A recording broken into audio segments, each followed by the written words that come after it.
Hi everyone, வணக்கம். Welcome to tamilfoodtime. இன்றைக்கி காஷ்மீரி பன்னீர் எப்படி பண்ணுறதுன்னு பார்க்கலாம். ஸோ பன்னீர் பீசஸை ஃப்ரை பண்ணி எடுக்க போகிறோம். அது கொஞ்சம் கடாயில் ஆயில் ஆட் பண்ணிக்கிட்டேன். இப்போ ஆயில் ஹீட் ஆனதுக்கப்புறம் நம்ம பன்னீர் பீசஸை இந்த மாதிரி ஸ்லைசஸாக கட் பண்ணிவிட்டு ஒவ்வொன்றா ஆட் பண்ணிக்கலாம்.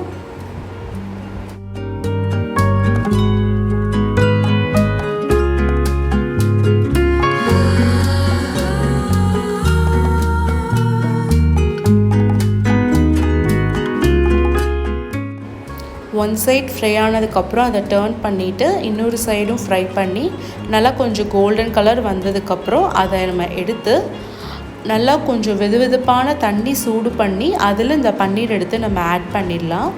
ஸோ இது எதுக்காக அப்படின்னா நல்லா பன்னீர் வந்து நல்லா சாஃப்டாக இருக்கிறதுக்காக இந்த மாதிரி பண்ணுறோம்.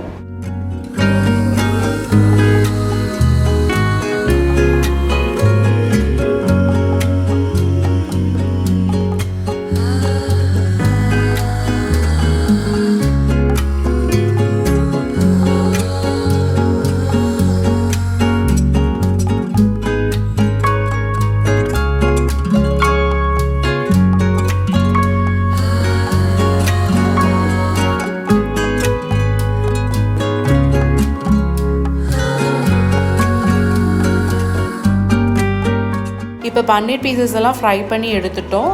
இப்போ அதே பேனில் கொஞ்சம் ஆயில் விட்டுட்டு பட்டை, ஷாகி ஜீரா, பிரியாணி இலை, ஏலக்காய் இது எல்லாத்தையும் ஆட் பண்ணிக்கிறோம்.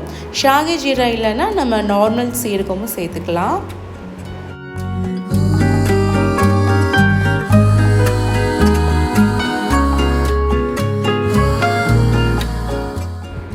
இப்போ இந்த ஸ்பைசஸ்லாம் ஃப்ரை ஆனதுக்கப்புறம் காஷ்மீரி ரெட் சில்லி 1 டீஸ்பூன், சோம்புத்தூள் 1 டீஸ்பூன், ஜிஞ்சர் பவுடர் இஞ்சித்தூள் 1 டீஸ்பூன் சேர்த்துருக்கேன்.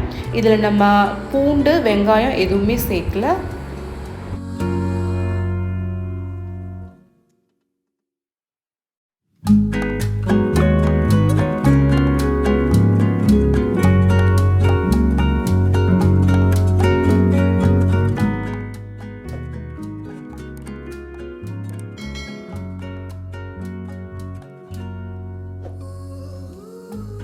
ஒன் டீஸ்பூன் சால்ட் ஆட் பண்ணிக்கிறேன்.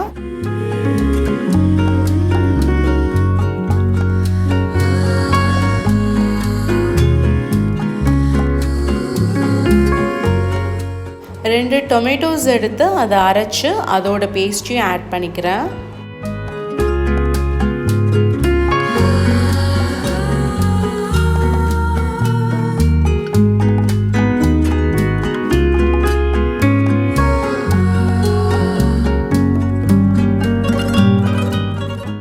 ஸோ இப்போ அந்த ஸ்பைசஸும் அந்த தக்காளி பியூரியும் நல்லா உங்களுக்கு ஆயிலெலாம் வெளியில் வந்ததுக்கப்புறம் நம்ம பன்னீர் ஊற வச்ச பன்னீரை எடுத்துட்டு அந்த தண்ணியவே இதில் ஆட் பண்ணிக்கலாம்.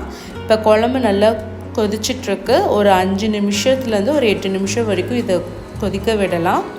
இது கொதித்ததுக்கப்புறம் நம்ம எடுத்து வச்ச பன்னீர் பீசஸை 1 by 1 அதில் ஆட் பண்ணிவிட்டு 1 டீஸ்பூன் கரம் மசாலாவும் ஆட் பண்ணி இதில் இப்போ ஒரு 5 மினிட்ஸ் வந்து சிம்மில் வச்சு நம்ம எடுத்துக்கலாம்.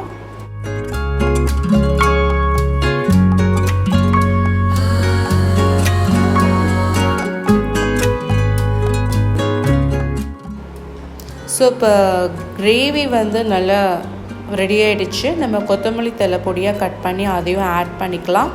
ஸோ இந்த காஷ்மீரி பன்னீர் வந்து பார்த்திங்கன்னா நம்ம சப்பாத்தி, புலாவ் இதுக்கெல்லாம் ரொம்ப ஒரு சூப்பரான சைட் டிஷ்ஷு. கண்டிப்பாக ட்ரை பண்ணுங்கள்.